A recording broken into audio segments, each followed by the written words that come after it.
Arizona Territory, 1878. The drought had lasted 63 days. Patience Thompson counted each one, marking them with small lines on a scrap of paper tucked inside her journal. Sweat dampened the back of her pale blue dress as she guided her exhausted mare through a sparse grove of cottonwoods. At 21, Patience had never seen the land so parched, not even during the 3 years she'd spent at her uncle's trading post near the border with New Mexico Territory. Just a little further, Maple, she coaxed the horse, brushing her long blonde hair from her face.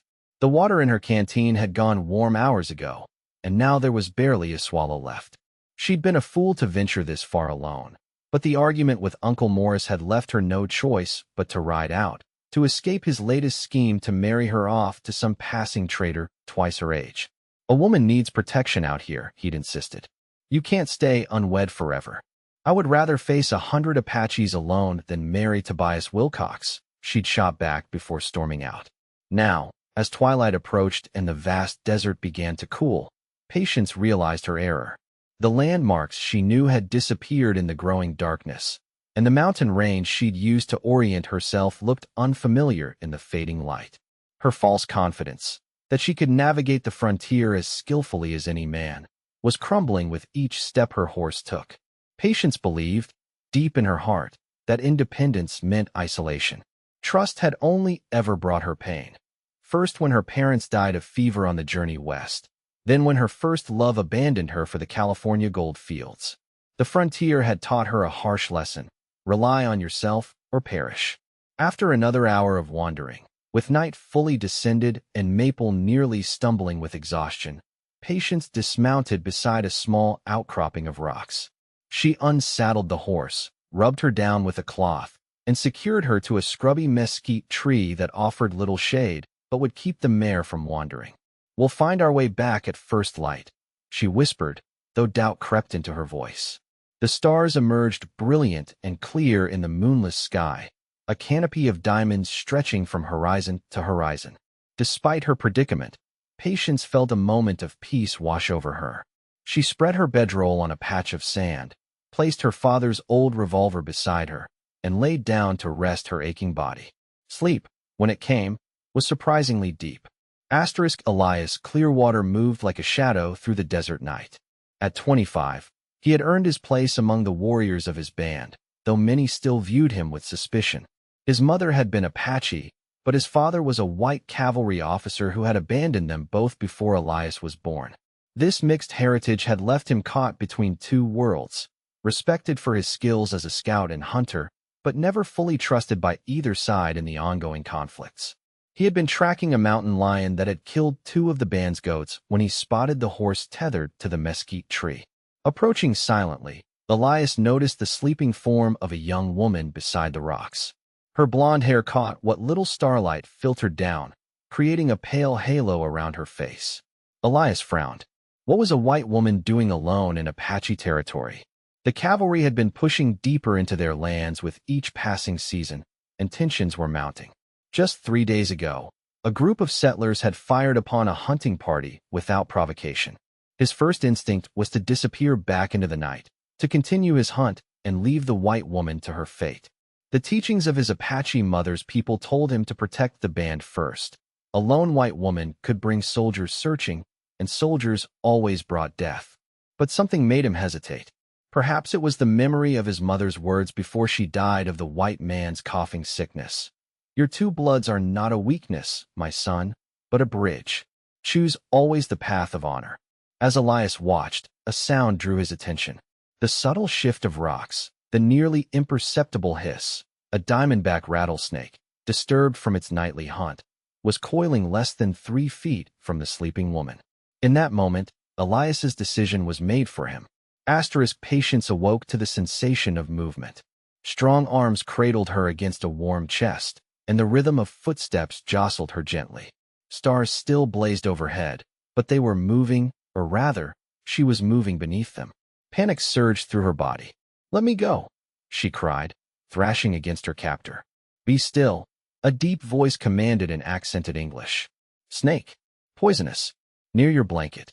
Patience froze, then renewed her struggles with greater desperation. "Put me down this instant." Where's my horse? My things. The man carrying her stopped walking and carefully set her on her feet. In the starlight, Patience could make out his features, the high cheekbones, strong jaw with light stubble, and penetrating dark eyes. He wore buckskin leggings and a cotton shirt that had seen better days.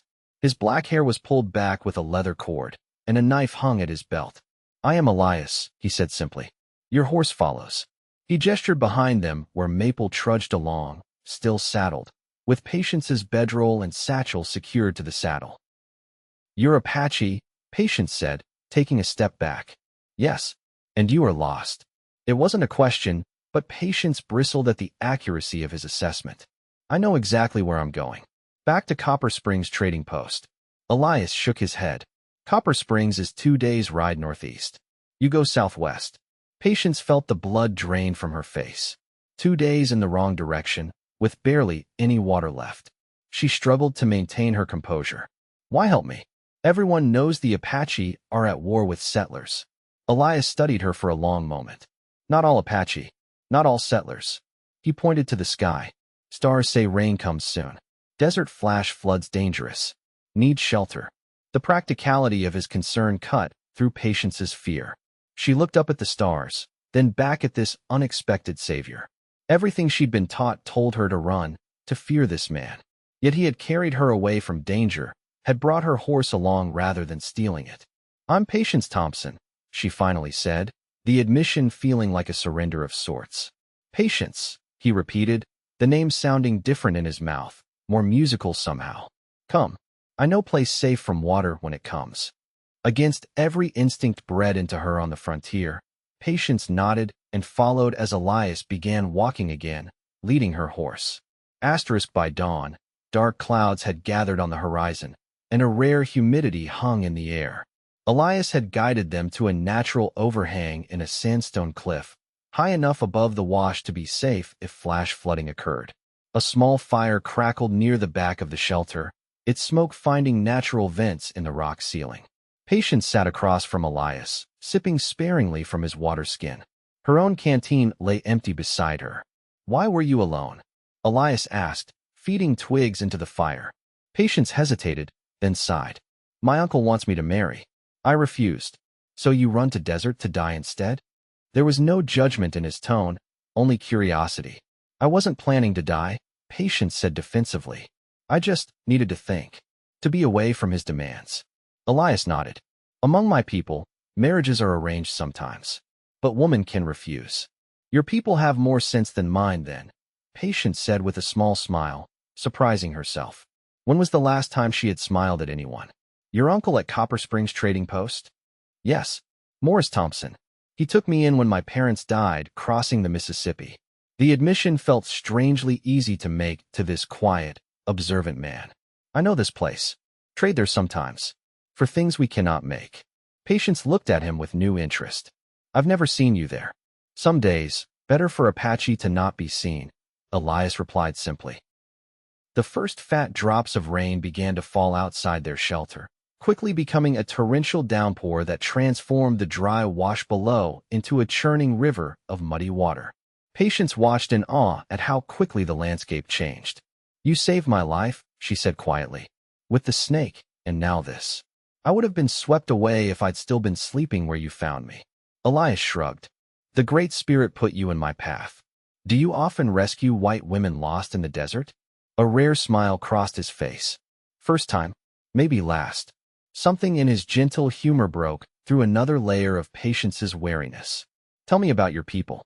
All I've ever heard are the cavalry's stories, and I suspect they're not entirely true." For the next hours, as rain continued to pour outside, Elias spoke of Apache life, their reverence for the mountains, their ceremonies, their struggles to maintain their way of life as white settlers pushed ever westward.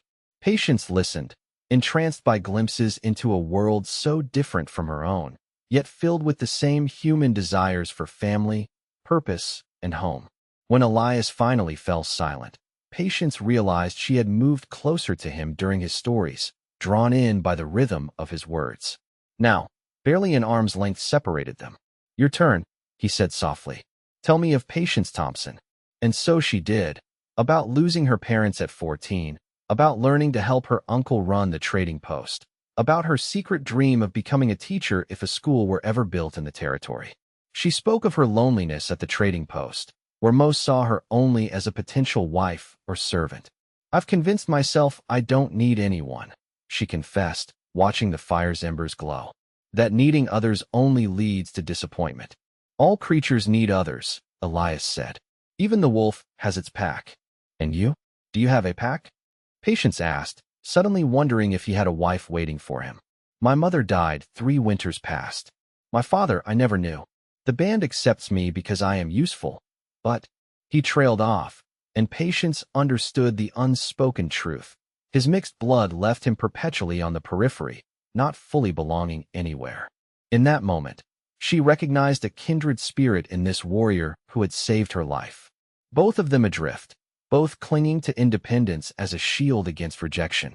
The rain continued through the day and into the night. They shared the dried meat and corn cakes Elias carried, and Patience offered the last of her biscuits. When night fell again, the temperature dropped. Without discussion, they moved closer to the fire and to each other, sharing warmth as naturally as they had shared their stories. Patience fell asleep to the sound of rain and Elias's steady breathing beside her, more at peace than she had felt in years. Morning brought clearing skies and a transformed landscape. The desert had bloomed overnight. Tiny flowers pushed through the sand, and the air smelled fresh and new. Patience stood at the edge of their shelter, marveling at the change. "Life always waits beneath the surface," Elias said, coming to stand beside her. "Desert teaches patience, patience." His deliberate wordplay made her smile. "We should start back to the trading post," she said reluctantly. "My uncle will be worried." Elias nodded, but his expression had grown guarded again. "I take you to safe path, then you go alone. Better not to see Apache with white woman." The return of the barrier between them stung more than Patience expected. "Of course," she said stiffly. "I wouldn't want to cause you trouble." They traveled in silence for most of the morning, Patience riding Maple while Elias walked ahead, his moccasined feet finding the surest path through the mud-slick terrain. The easy companionship of their shelter had evaporated in the harsh light of day and the realities of their separate worlds. Near midday, they reached a rise that overlooked a broad valley. In the distance, Patience could see the thin ribbon of the main trail that would lead back to Copper Springs. "Follow that wash until it meets the trail," Elias instructed. "Half-day's ride to trading post." "Thank you," Patience said formally, suddenly unable to meet his eyes. "For everything." Elias stood very still, his face unreadable. Then, from a small pouch at his waist, he withdrew something and held it out to her. It was a small carved fetish in the shape of a fox, made of reddish stone. "Fox is clever. Survives. Like you." His voice had softened again, becoming the one she'd listened to by firelight. Patience took the carving, her fingers brushing his. The touch sent an unexpected warmth through her body. On impulse, she reached into her saddlebag and found her most treasured possession, a small book of poetry her mother had carried all the way from Boston. "For you," she said, pressing it into his hands. "The words, they're beautiful. Like your stories." Elias ran his fingers over the worn leather cover. "I will keep it safe." A moment stretched between them, full of things neither knew how to say. Then the distant sound of hoofbeats broke the silence. Riders were approaching along the main trail, at least half a dozen, from the dust they kicked up. "Cavalry patrol," Elias said, his body tensing. "I must go." "Wait." Patience caught his arm. "When will I?" But the question died on her lips. What was she asking? To see him again? Impossible. Elias's dark eyes held hers for one heartbeat, too. Then he leaned forward and pressed his lips to her forehead, a touch so gentle it might have been the desert breeze. "The fox always finds its way," he murmured, and then he was gone, disappearing into the brush with hardly a sound. Patience stood frozen, clutching the stone fetish, watching the space where he had been. Only when the patrol drew closer did she turn Maple toward the trail, tucking her confusing emotions away like the carving now hidden in her pocket. Uncle Morris's relief at her return quickly gave way to stern lectures about responsibility and the dangers of the territory. Patience endured his scolding with unusual meekness, her mind still half in the sandstone shelter where she'd spent 2 days with a man who had seen her more clearly than anyone in her life. And furthermore, Morris continued, arranging goods on the trading post shelves. Tobias Wilcox has agreed to delay his departure until tomorrow, so you still have a chance to reconsider his offer. Patience's attention snapped back to the present. I told you, Uncle. I won't marry him. Be sensible, girl. What future do you have otherwise? This is no place for an unmarried woman. The dangers. I'm quite aware of the dangers, Patience interrupted. More than you know. Morris sighed heavily. At least be civil to him at supper. That's all I ask. Patience agreed, if only to end the conversation. That evening, she sat across the table from Tobias Wilcox, a 40-year-old freight operator with thinning hair and thick fingers that drummed impatiently on the tabletop. His eyes roved over her in a way that made her skin crawl. You gave us quite a scare, Miss Thompson, Wilcox said, cutting into his steak.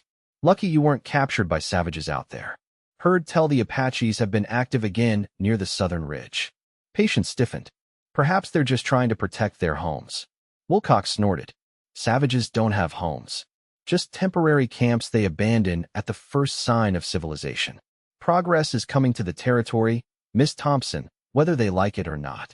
She thought of Elias, his quiet dignity, his deep knowledge of the land, the stories of his people that stretched back generations. Nothing about him had seemed savage or temporary. I believe you're mistaken, Mr. Wilcox, she said coolly. The Apache have a profound connection to this land. Patience, her uncle warned, but Wilcox waved him off. No need to scold the girl, Thompson. Women have tender hearts. It's natural she'd sympathize with the underdog. He leaned toward Patience. But make no mistake, Miss Thompson. There's only room for one kind of future here, and it isn't theirs. Patience excused herself early from supper, claiming fatigue from her ordeal. In her small room at the back of the trading post, she took out the fox fetish and ran her fingers over its smooth contours, wondering where Elias was tonight, if he was reading her book of poems by firelight, if he ever thought of her. For the next month, Patience found herself watching the trading post door whenever it opened, hoping against reason that Elias would appear. But as spring turned to summer, and summer began its slow surrender to fall, she resigned herself to reality. Their worlds were too separate, the barriers between them too high. She threw herself into work at the trading post, taking over more of the bookkeeping and negotiations with suppliers. Her uncle, surprised but pleased by her initiative, gradually gave her more responsibility. If customers sometimes balked at dealing with a woman, Patience's sharp mind and fair pricing eventually won them over. On a hot September afternoon, a cavalry detachment stopped at the trading post for supplies. Patience was checking inventory in the storeroom when she overheard their conversation with her uncle. Ambushed the survey party near Apache Pass, a soldier was saying. 3 men killed, equipment destroyed. Colonels ordered a full response. We're going to flush those savages out of the hills once and for all. About time, her uncle replied. Can't have business with all this raiding going on. We've got a guide who knows their hideouts. Half-breed scout who used to run with them. Turned on his mother's people for $20 and a bottle of whiskey. Patience froze, a bag of coffee beans clutched to her chest.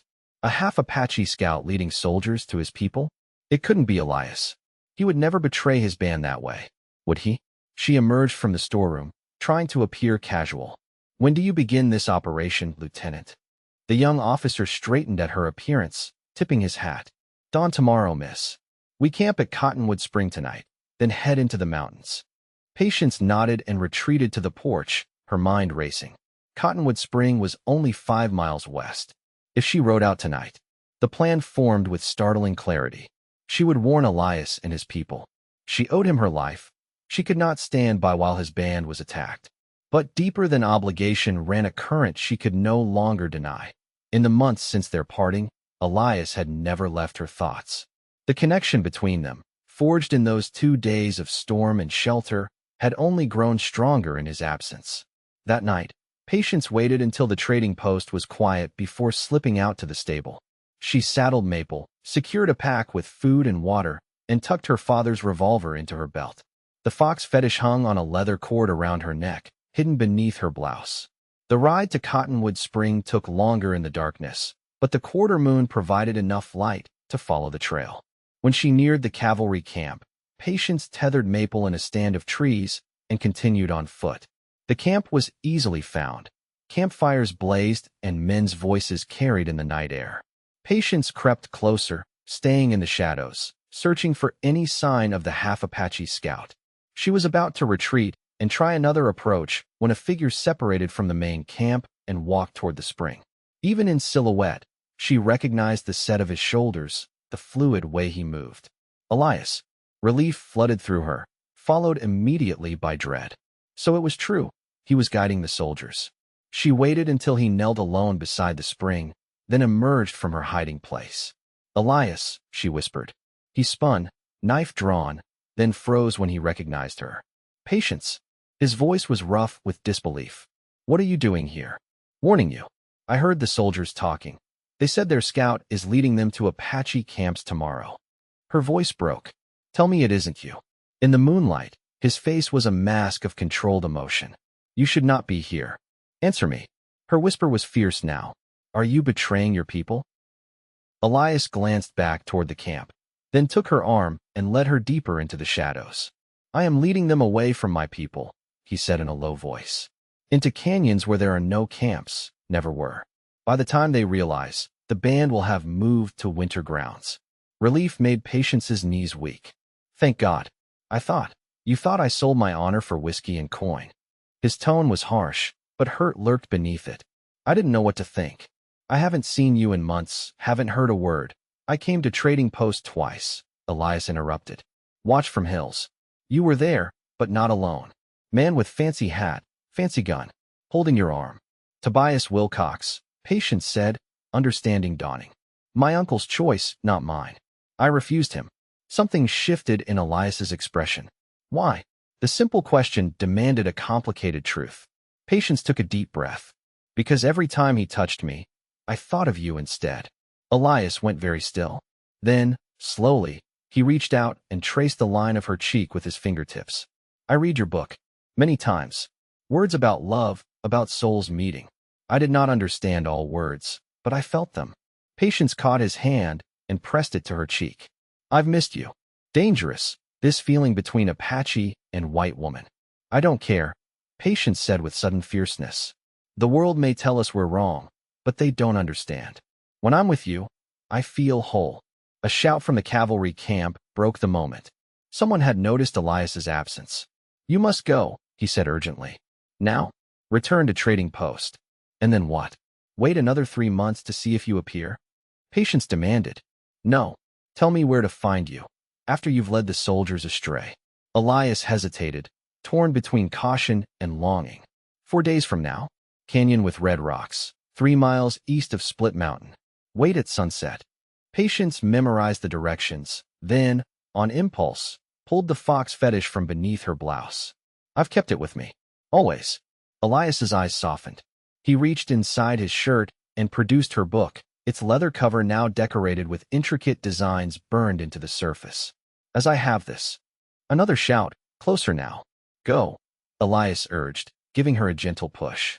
Patience took 3 steps, then turned back. Before she could think better of it, she reached up, pulled his face to hers, and pressed her lips to his. The kiss was brief but electric, sending shocks of sensation through her body. Then she was running, back to Maple, back toward the Trading Post, her heart pounding with fear and elation and the promise of sunset in 4 days' time. The next 4 days passed with excruciating slowness. Patience went through her duties mechanically, her thoughts always on Elias and their coming meeting.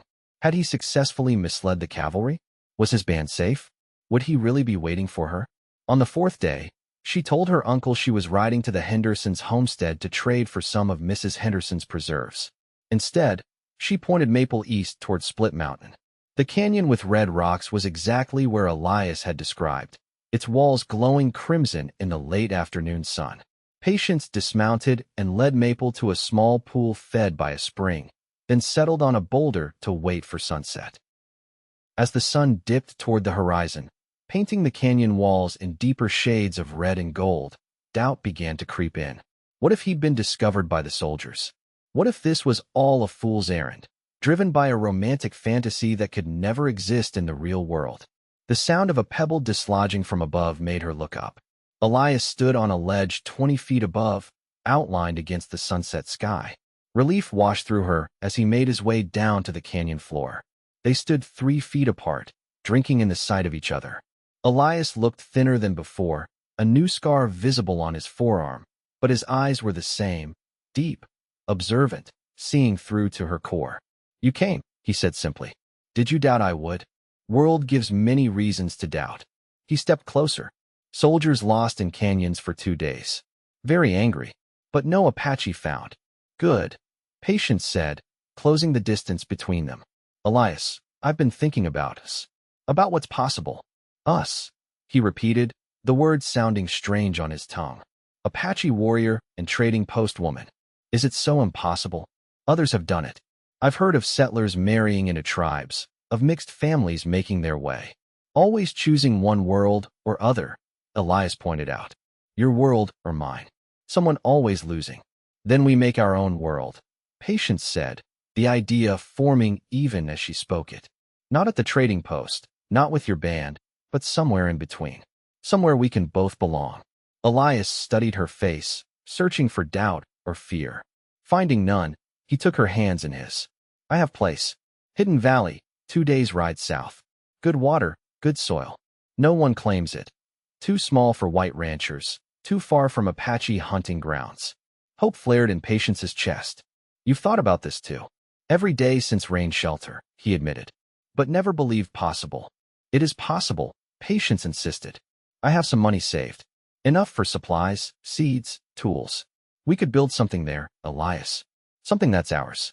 For the first time, she saw true vulnerability in his eyes. Hope warring with a lifetime of experiencing the barriers between their peoples. "Your uncle?" "Others at Trading Post. They'll disapprove," Patience acknowledged. "They may even try to stop us.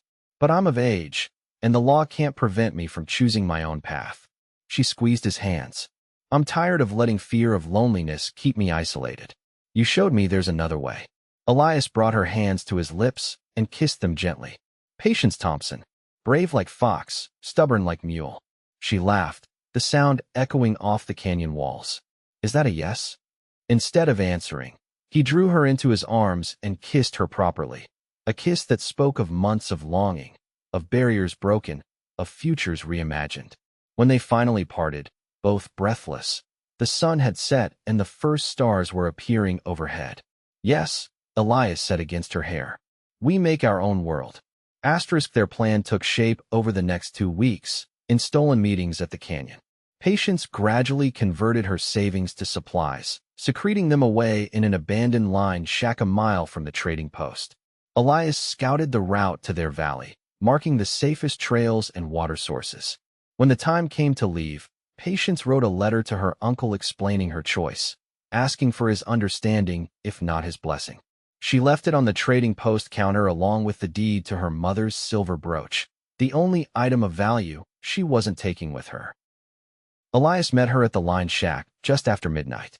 Together they loaded the supplies onto Maple and a sturdy mule Elias had acquired through trade. Under star-filled skies reminiscent of the night they'd first met, they set out southward toward their new beginning. The journey took 3 days rather than 2, slowed by their loaded animals and the need to travel cautiously. They avoided the main trails, keeping to arroyos and game paths that Elias knew intimately. At night, they made camp in sheltered locations, sharing quiet conversations and increasingly tender embraces as the distance from their old lives grew. On the 3rd day, as afternoon shadows lengthened, Elias led them through a narrow pass between towering rock formations. When they emerged on the other side, Patience gasped. A small valley spread before them, cradled by protective cliffs. A creek wound through its center, lined with cottonwoods and willows. Meadow grasses swayed in the breeze, and in the distance, a natural shelf in the rock face created a perfect sheltered area for a home. "Elias," she breathed. "It's beautiful." Pride showed plainly on his face. "Good hunting in hills. Soil good for corn, beans. Water flows all year." They made their first camp beneath the rock shelf that would become their home. As darkness fell, they sat side by side, watching the stars appear above their valley. "Are you certain?" Elias asked quietly. "Life will be hard. Not like Trading Post." Patience leaned her head against his shoulder. I've never been more certain of anything. This is where I belong. With you. In the following weeks, they worked from dawn till dusk to establish their home. Elias hunted and taught Patience to identify edible plants and roots. Together they built a small but sturdy cabin against the rock face, using techniques from both their cultures. Patience planted a garden with the seeds she'd brought, and Elias constructed an irrigation system from the creek. Summer faded into fall, and with the changing season came new concerns. Winter in the territory could be harsh, and they were still establishing their supplies. One evening, as they sat before their hearth, Patience broached the subject that had been growing in her mind. We should marry, she said simply, before winter comes. Elias looked up from the arrowhead he was crafting. Marry how? No priest here. No Apache medicine man. We make our own way in everything else, Patience said. Why not this too? We can speak our promises to each other, under the stars like the night we met. A slow smile spread across Elias's face. Simple wisdom. As always, they chose the night of the full moon. Patience wore her best dress, saved from her departure, with wildflowers woven into her blonde hair. Elias dressed in a new buckskin shirt decorated with quill work he'd traded for on a solitary journey to a friendly Apache camp.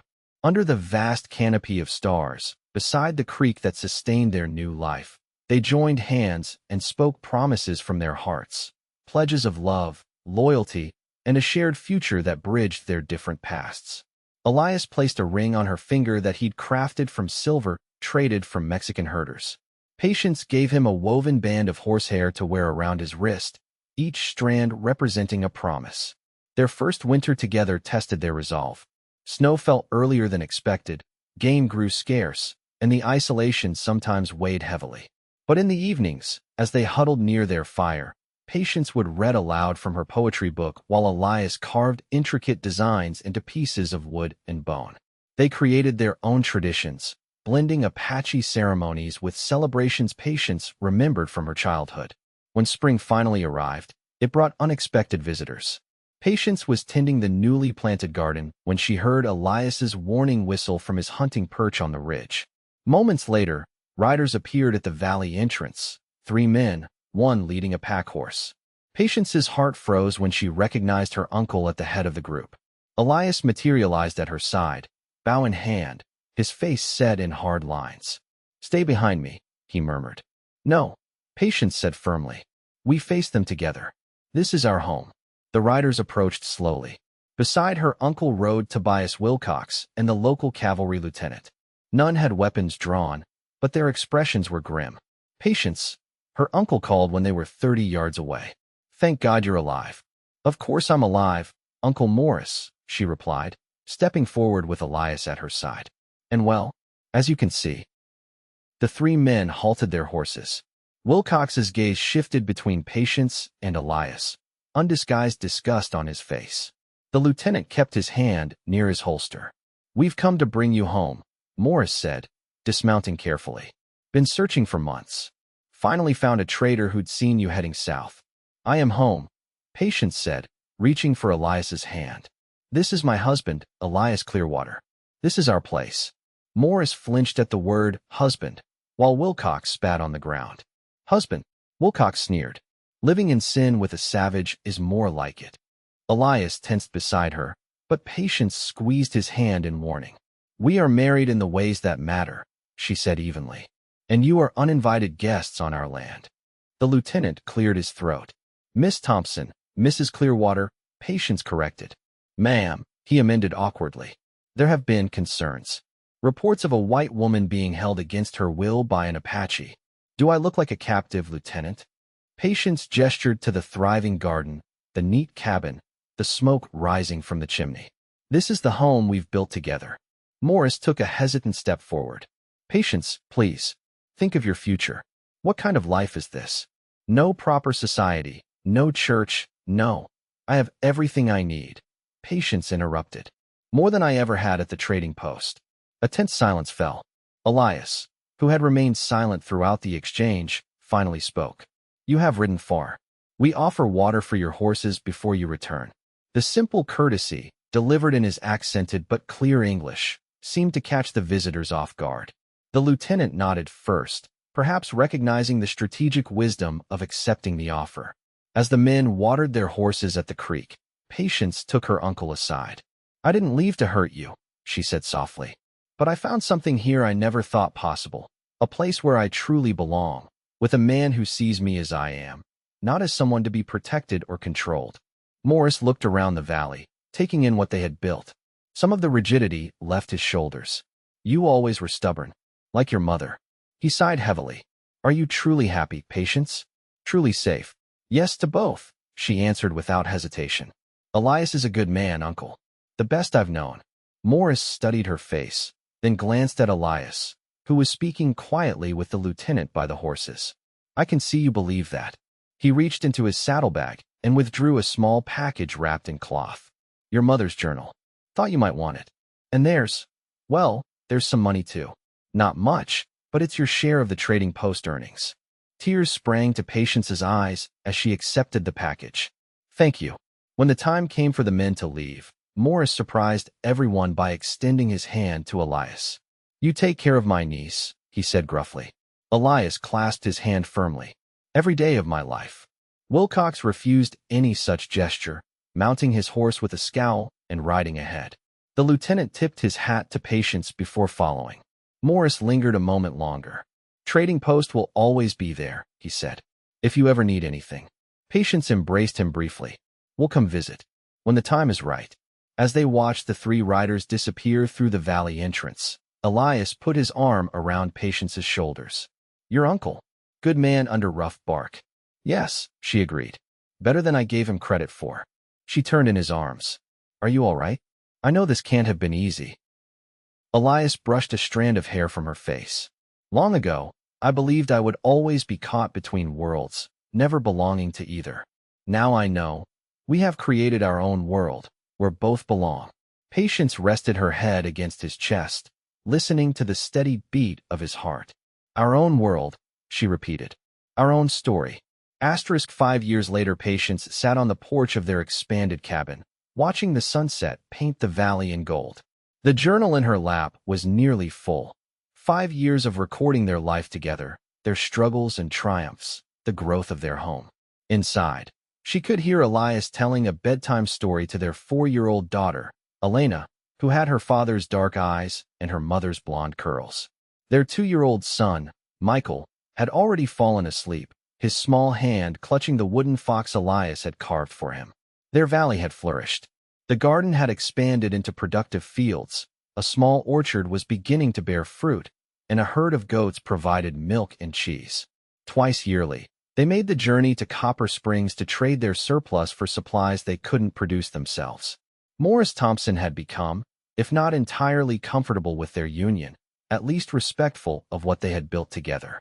Other families had joined them over time. A Mexican couple fleeing unrest across the border, a former slave and his Apache wife, a white widow and her half-Navajo children. Their little community existed outside the rigid boundaries of territory society, creating its own harmony.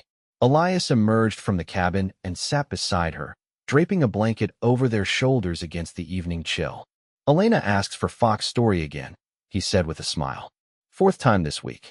She loves hearing how we met," Patience said, leaning against him. "Though I notice you leave out the rattlesnake in the children's version. Some details better when they are older," Elias agreed, pressing a kiss to her temple. They sat in comfortable silence as the first stars appeared overhead. Patience thought of that night years ago, when she had fallen asleep alone beneath these same stars, believing that independence meant isolation, that trust only led to pain. How wrong she had been. "I was thinking," she said, "about the school we discussed. The children are old enough now that I could teach a few hours each day. Elena is already reading from my old poetry book." Elias nodded thoughtfully. "Good plan. Winter coming. Good time to build small schoolhouse. We'll ask Miguel and John to help." Patience smiled at how easily he accepted her ideas, how naturally they planned their future together. "I never imagined this life," she admitted. "It's so much more than I ever dreamed possible." "For me also," Elias said. He took her hand, his thumb brushing over the silver ring he had made. "Long ago, you fell asleep under stars. I found you, carried you to shelter. Now, each night, We sleep under same stars, in home we built together. The best kind of shelter, Patience said softly, reaching up to touch his cheek. Above them, the stars multiplied as darkness deepened, the same eternal witnesses that had watched over their first meeting, their struggles, their love. In the valley they had made their own. Patience and Elias Clearwater had created a world where both could truly belong together.